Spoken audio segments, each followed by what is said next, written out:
not for dramatic effect. This thing is so heavy, I think it makes its own gravity. And this is about the only way I can get it in without splitting my spine into multiple pieces.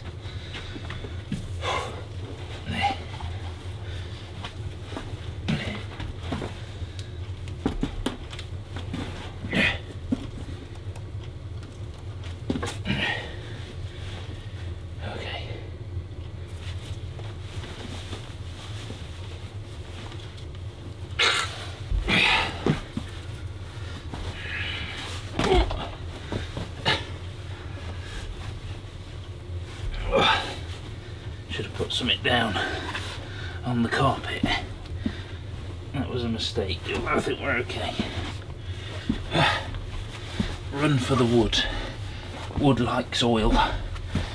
Carpet doesn't.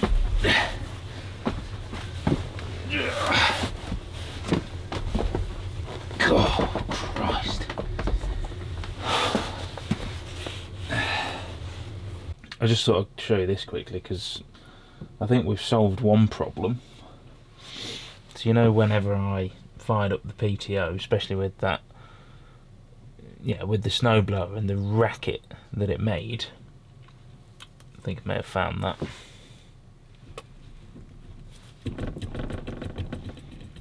Oh, Jesus Christ.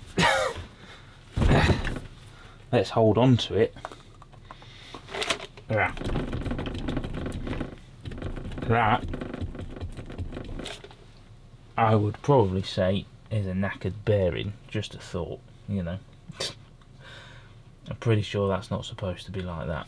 I can see the bearing behind it there,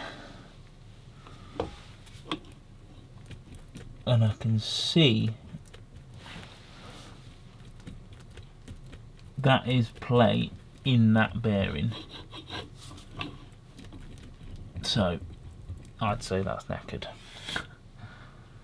Just an idea, Right, managed to get it off in the end after removing this monster of a circlip. But yeah, you can see that it's definitely got some play in it. Up, down and front to back. I mean, it's not like completely exploded, but that's quite a bit of play, because that translates to a lot at the end of the shaft. So I'll replace that. I think that's a good idea. These are the pipes I was on about. So you see all of these, they have, that's completely wedged in there, these fibre washers that you have to use to line these up perfectly with, like that goes against there, for example. And these, everything's solid, you can't just put it and then pull it in with the nut. It has to be a perfect fit, because they sit with a little gap like that. So then you put the washer in between. But I'm thinking these washers aren't right, so they're probably leaking as well. I mean, that one's completely crushed. There's one there, look. Two, in fact.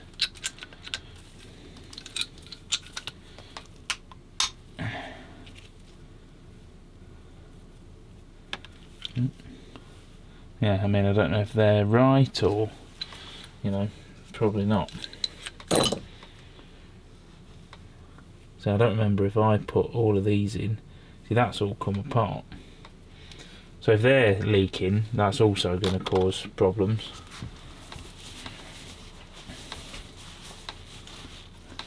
In fact, this one doesn't actually have a washer, because this uses that copper or brass, whatever it is, that goes in there. and clamps down like a normal plumbing fitting. So I'll just pop that on there so I remember that one goes on there. So yeah, there's that. That's the rock that killed us. Luckily, this is the thing I was actually worried about the most. I don't see any damage. I was shitting myself that some of these had snapped off or something. You know, when it, because obviously it's stopped dead. But yeah, luckily I think the snapping of the piece on the snowblower saved us. If that part was actually good, I think this would just be knackered. There's so much power. It's hard to get your head around how much power goes through this shaft. Like if you catch a piece of clothing on here, you're going round and round and just getting mangled. It's horrific.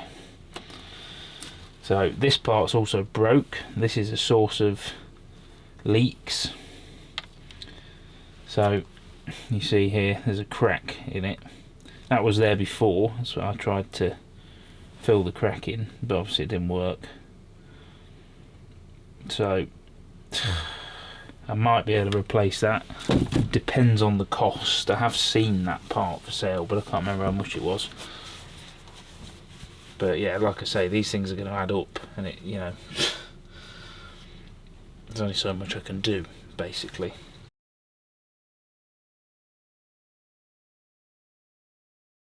Getting on with the tractor today. Well, I've been doing it a couple of days actually. But as I said in the last video, cost and parts availability means I can't really do the proper job that I'd like to do just right now. However, I do think I've found the problem with it, with the hydraulics being shit. So I think it might be a combination of two things, but one of them definitely, and that is, I can't show you because I've already put it all back together, of course, you know, so good at this film making business, and I documenting everything I do. But there's pipes inside, big steel pipes that connect the piston, which raises and lowers the arms, the pump, and the valve block thing, connects it all together. There's 3 pipes, and what they use in the manual is fibre washers between the joints on the pipes, because there's a gap. Some of them are more than others, about 2 or 3 mil depending. And you know, you can't buy them like the specific thing because the tractor's 70 years old, but it just says fibre washers. So when I first rebuilt the back of it, I put in fibre washers, and they're all wrecked, pretty much all of them, just mullered, and they've gone hard, and some of them were completely broken. So that's definitely leaking pressure out of there, there's no question. So what I've done, rather than putting normal fibre washers back in, I've decided to use copper. Don't know if it's going to work or not. We shall see. It's definitely stronger than fibre, but it's if it's going to seal correctly. But it shouldn't do that. So yeah, we'll give it a try. I'm going to put the back end on. The bearing is bad on the PTO, but you can remove the PTO with the bearing with the back end still on. So that's a fine job to do in the future when I can buy a bearing. The piston ring potentially is gone because there was oil on top of the piston, if you remember me saying. But again, it's going to be a bit of a faff, but I reckon with some magnet action maybe. I've got a really strong magnet somewhere, or maybe even this one. I reckon I can plop that onto the piston and pull it out with the back end on. So yeah, and also this is the other problem that I just sort of came across. Now, when I got the tractor, I didn't have any of this. All it had was this plug. This whole filter assembly had been ripped off. So I had to make it from scratch. But what this is the primary pickup filter for the hydraulic pump. So I didn't have one at all, which is great. So yeah, I made this thing, and this sort of goes on, and then the oil goes through this and into the pump. But I used this mesh originally, which when I looked on the pictures, interestingly, there's a lot of shit stuck inside this.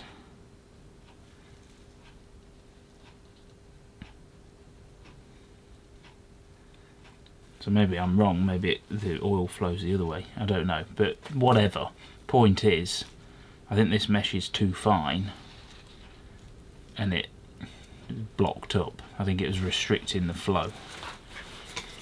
So I've took that off and put a slightly larger diameter mesh on there, and we'll give that a try, see if it's any better.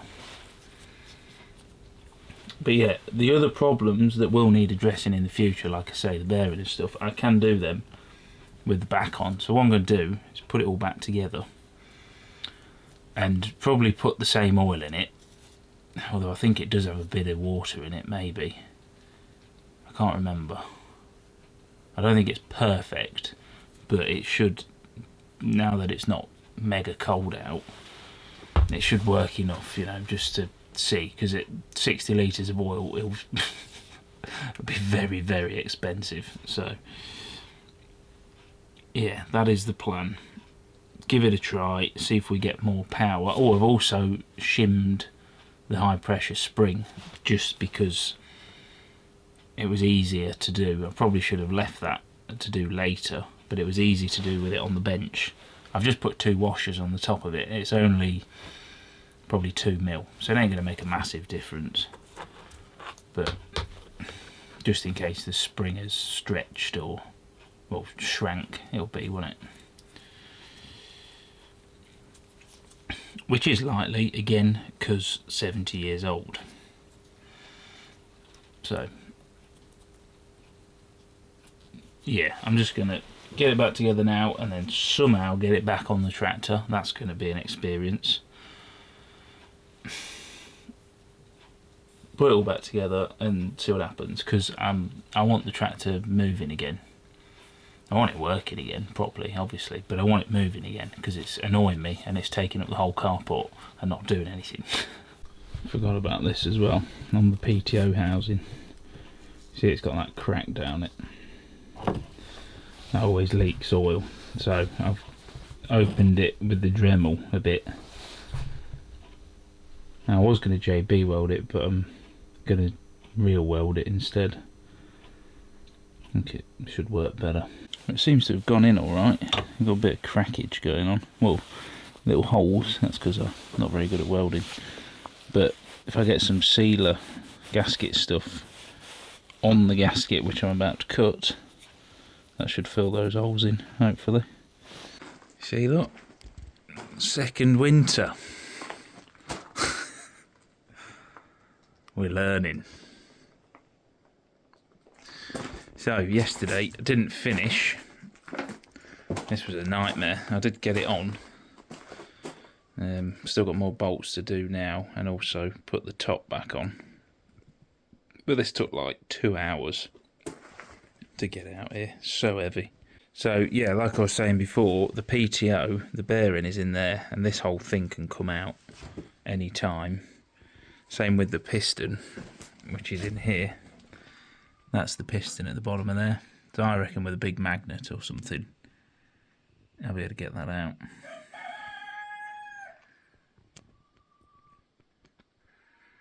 But yeah, that's where under that plate there is where the high pressure valve is, the thing that I've added some shims to. And hopefully the copper washers work. I've changed a load of the O-rings inside there as well.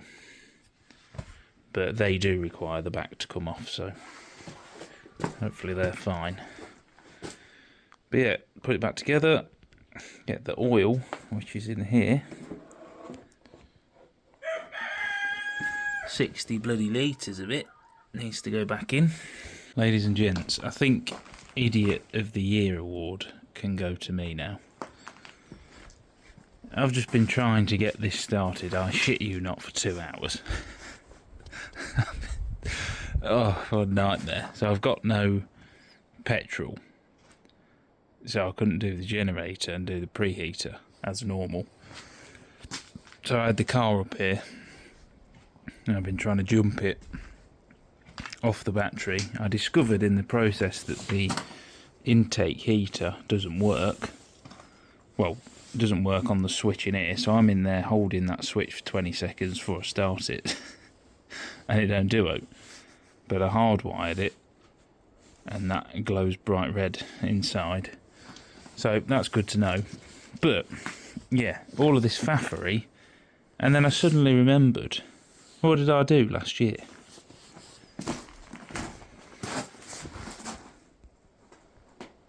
Unbelievable. So that's now preheating off the house for 15 minutes, and then I bet it will start straight up.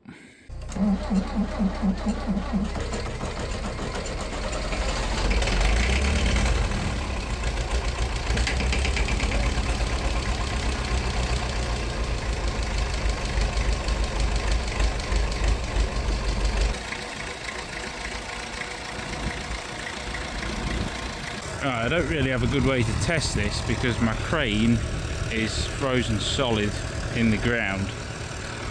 So I've put the bucket on, and I've just tried to pick up some snow with it, but it's rock solid. So I think what I'm going to do, come down here with the bucket to the wood pile and just sort of hook under a bit and see what it does, see if it can pick stuff up.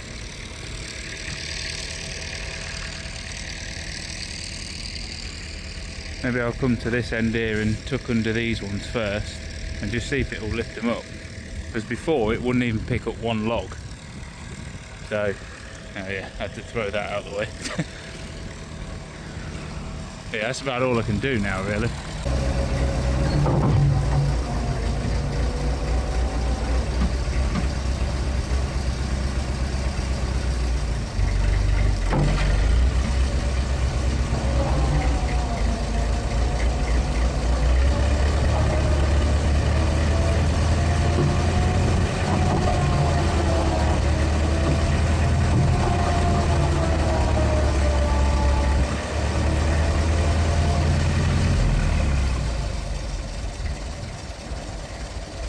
I still don't think it's at the power it should be. That's not fully up. I mean, they're not that heavy.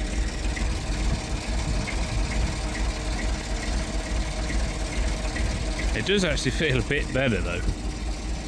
Feels a bit stronger, like when you pull on it, it's squashing the tyres a bit. I'm just driving around the field a bit because I can, really. This shows you how hard the snow is at the minute. This is all I'm doing in 2 tons or whatever it is.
I've got it.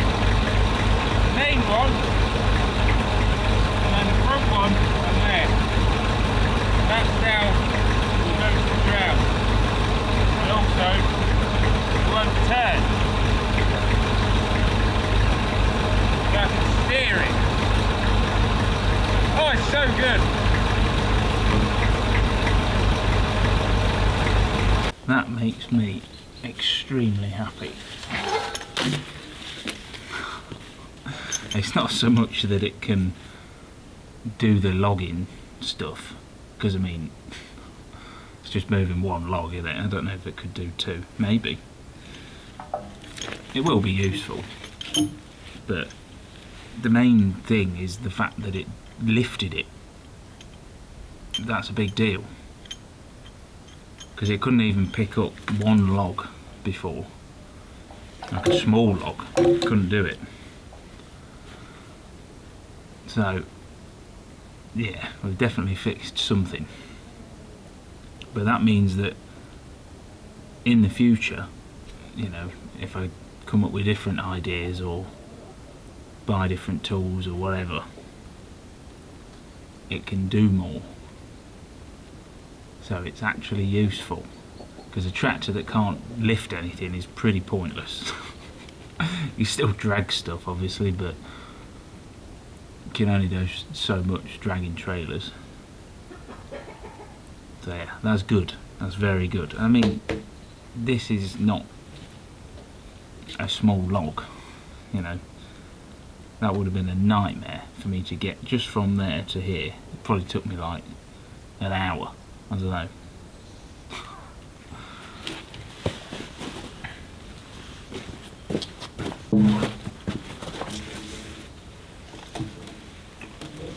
That is not